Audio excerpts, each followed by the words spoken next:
I'm Scott Goldman, and this is the Grammy Museum's Programs at Home. Our guest today is a boundary-breaking songwriter, producer, and visual artist. Her early work favored ethereal sonics matched to her unmistakable soprano. Over the course of her career, her music and sonics have grown more eclectic, mixing dream pop, R&B, electronic, and hip-hop influences. She's here today following the release earlier of her latest album entitled Miss Anthropocene.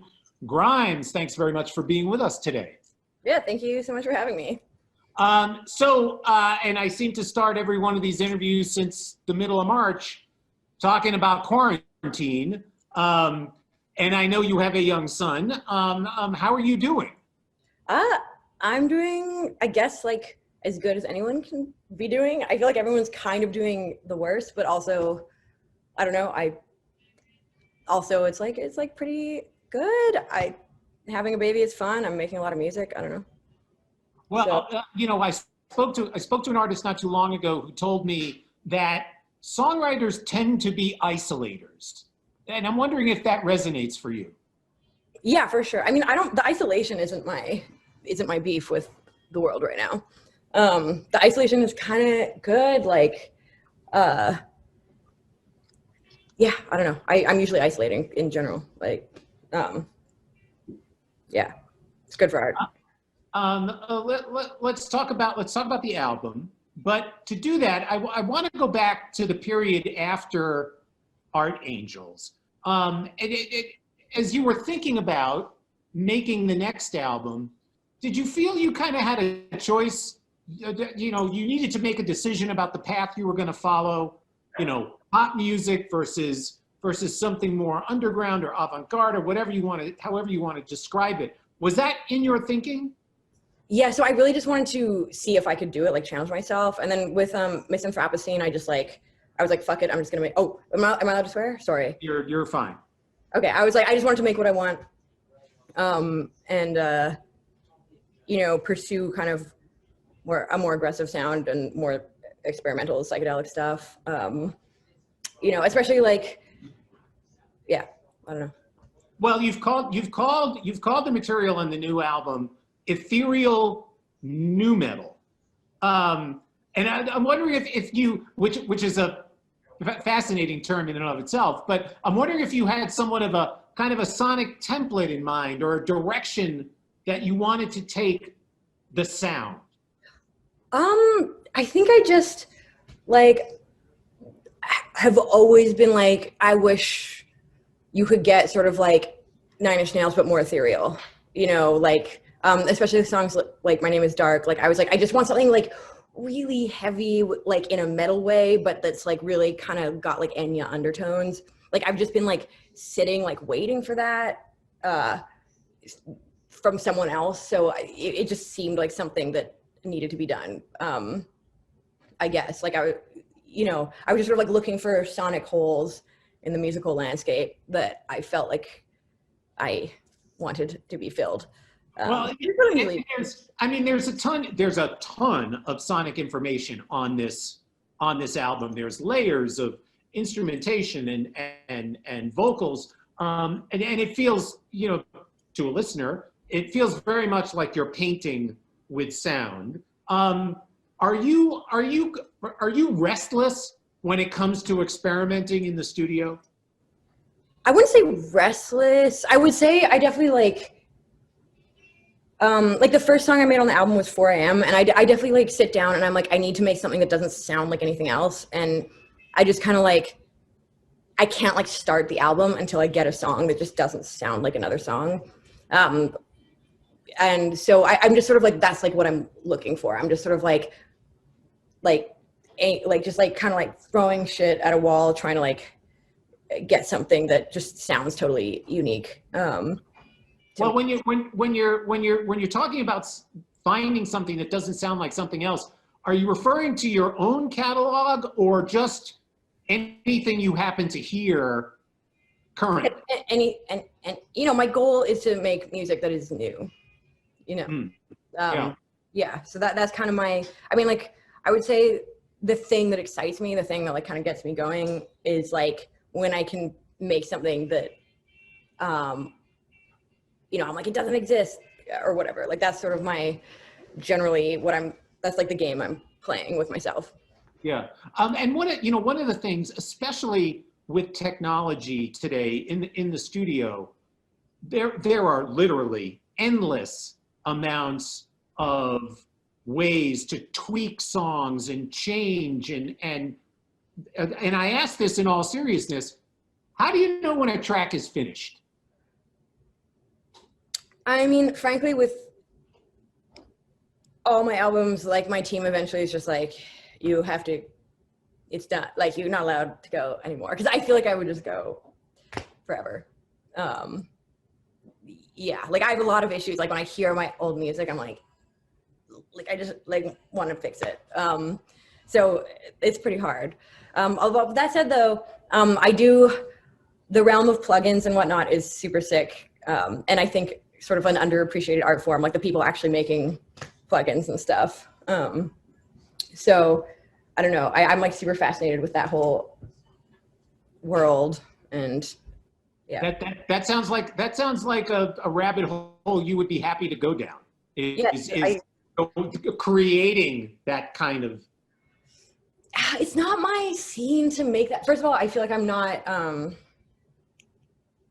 the level technically to be making plugins. I actually I made a sort of a synth for Rolly before, but that's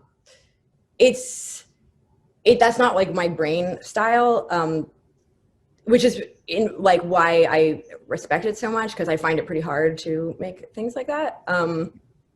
But I just think those tools are just like so sick, and like a lot of them are pretty cheap. I don't know, I just love where music's heading, where it's just getting like cheaper and cheaper, and there's just more at your fingertips and more sort of like not hardware. Although I love hardware a lot, but yeah, but what's out there now. I mean, I play guitar. I have a little knowledge about this stuff.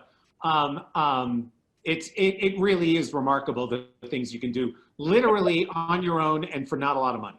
Yeah, no, it's like just like magic. It's just like literal magic. Like it's yeah. I want to talk about sort of the thematic kind of thread of the album, and a lot has been written and said about it. So tell me your thinking about kind of the concept for these songs, the thematic thread. Well, it's crazy because it's such a different time than when I started making this record. Like when I started making the record, I was just like having such bad anxiety about the environment, and it just did not seem like it was the topic of the day yet. Whereas now it seems like it's like quite the topic. So it's like, I don't know, it just seems less. But like in general, like, I was just thinking a lot about existential risks to humanity in general. Like I feel like we feel safer than we are.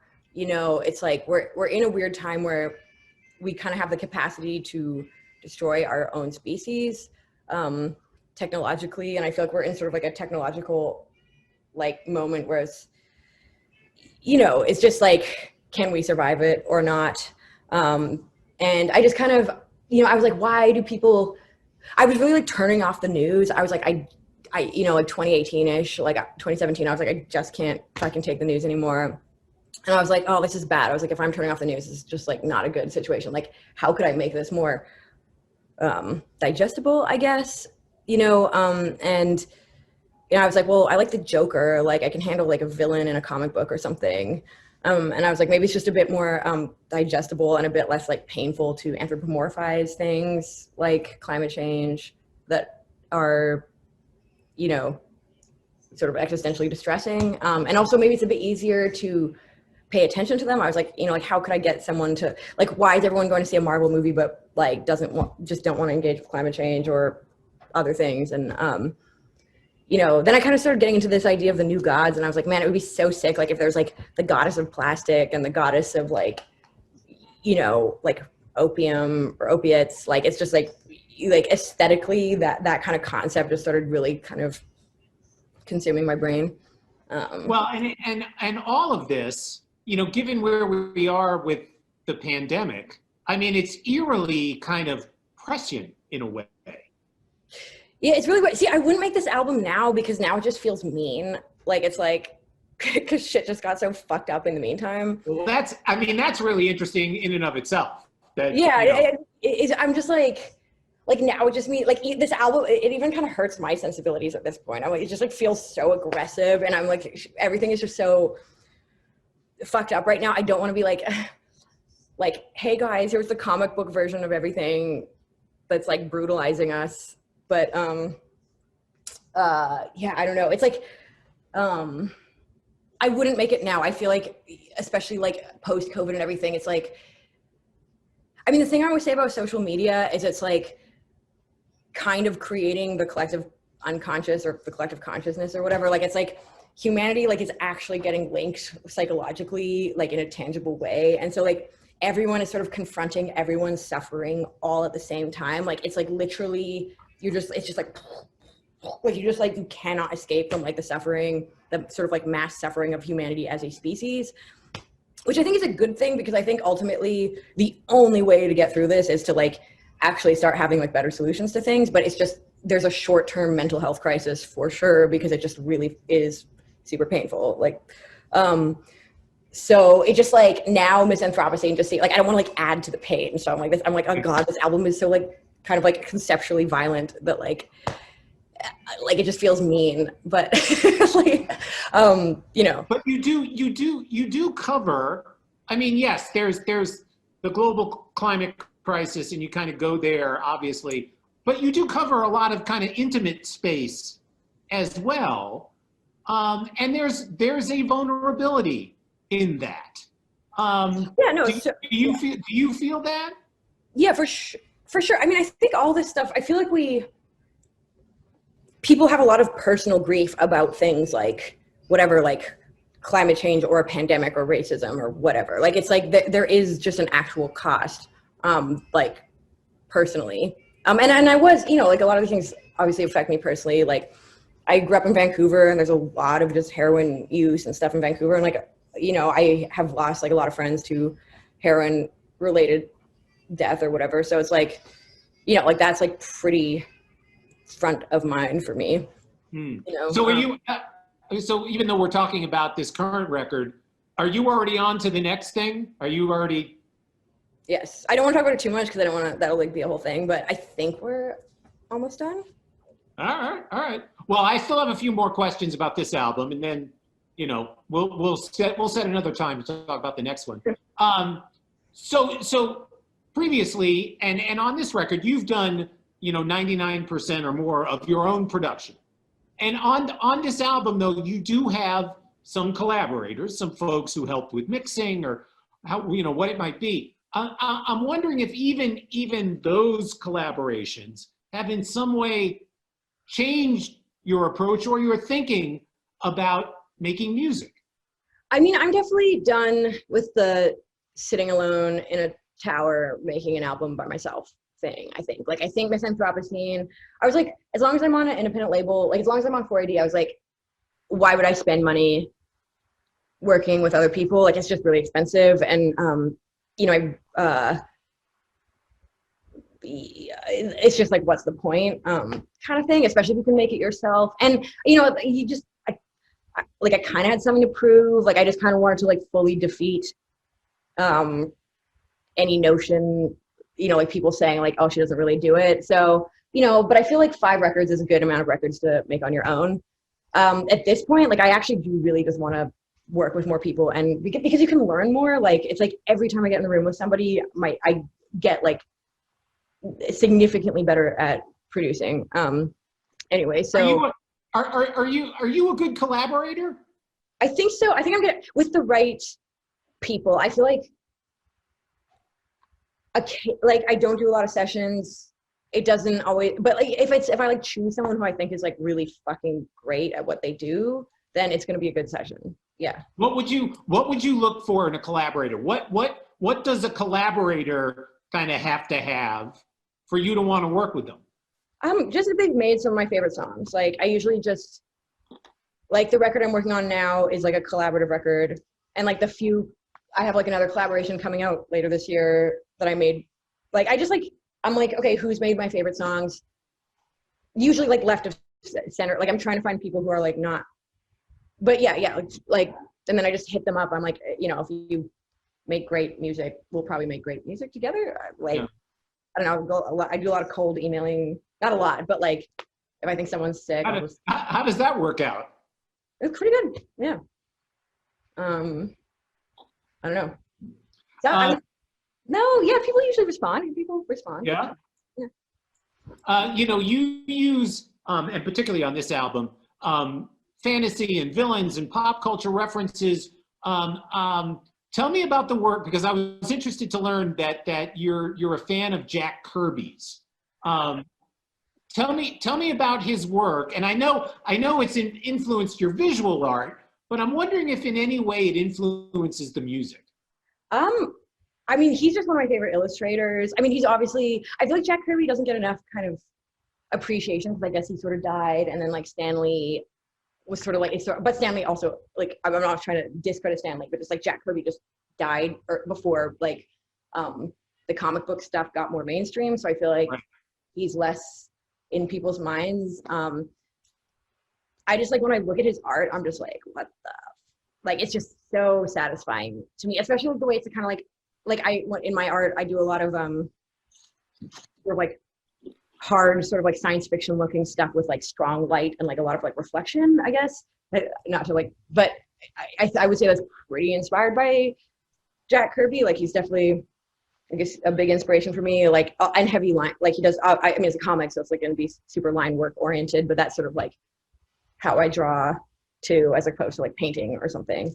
Um, uh, but yeah, in general, I love modern mythologies, and I sort of think. Um, I think there's a lot of modern mythologies that are like more important to us than we think.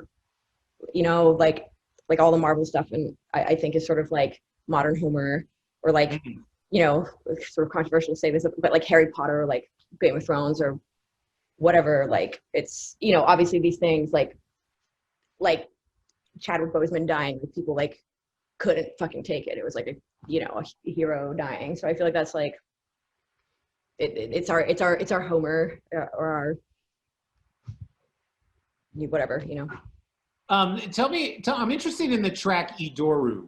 Well, I mean, I'm not sure how much William Gibson's novel influenced that or not, as the case may be. But as you're talking about all of this mythology, that's an interesting place to go.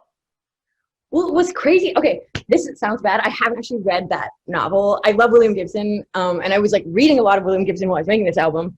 But specifically, every other track had like a weird name, and just the one song "Adore You." I was like, this is a boring name. I was sitting with my friends, and I was like, this is like the. I'm like, I need a better name for this song, but like, I feel like it should be the title of the song because the hook is "Adore You," so it's like, I don't want to like lose the title. And then my friend was like, oh, like there's like a William Gibson novel called Adore You about like a digital pop star or something. And I was like, what? Like that seems like too perfect. And then I like um ordered the book, and then when I got it, it literally says for Claire. I opened it and it said for Claire, and I was like, what the, my birth name is Claire, that's not my name anymore, but I actually hate that name, but like it was just weird, which is his daughter, I guess. But I was like, this is really weird. It was like a trippy moment. It felt like a simulation, like sending me a sign. So, Yeah. yeah. Sidebar, not a related question, but I read that your most streamed artists last year were Doja Cat and Vangelis. Yes. Oh, both amazing. Um, So tell me what it is about those artists that kept you going back to that music. I mean, I just think Doja Cat is like a genius, like, which I think more and more people are realizing. I've been like really obsessed with Doja Cat since literally like 2012 or something. Like whenever she put out So High, I remember just being like, this artist is like better than people are giving her credit for. Like, you know, so I've been like a pretty big fan. Like I even like, yeah, I just find it like, I find her voice very addictive. I feel like you can just hear her intellect like through the music. I know that's like a weird thing to say, but like, and now that she's sort of doing her weird comedy thing, it's like pretty obvious that she's pretty smart. So like, I feel like I'm not crazy for like hearing that. and her voice is just really, I don't know, it's just an addictive thing. Vangelis is just the same. I mean, Vangelis, I just think he's the coolest music in the world. Like, I just think you can just put on Vangelis all the time. Like, I like the Blade Runner soundtrack is arguably like my favorite album, like period, in all of history. Hmm.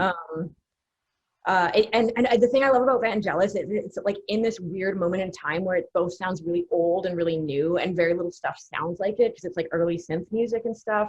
So it's got this kind of janky like early synth energy, but it also just sounds so futuristic for the time that it's just like this. I don't know. It's just like this perfect thing. Vangelis. Well, he was way ahead of the curve. Yeah, so ahead of the curve. It still sounds futuristic. Like, it literally still sounds futuristic. Like, I just listen to it. Like, I listen to Vangelis like an absurd amount, like possibly too much. But yeah. Vangelis overdose. So you've talked about and you've covered AI in your music. You've talked about it quite a bit.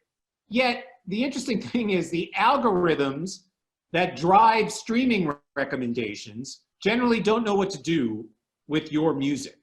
And It will get better, but is it getting better? I think it's more the algorithms.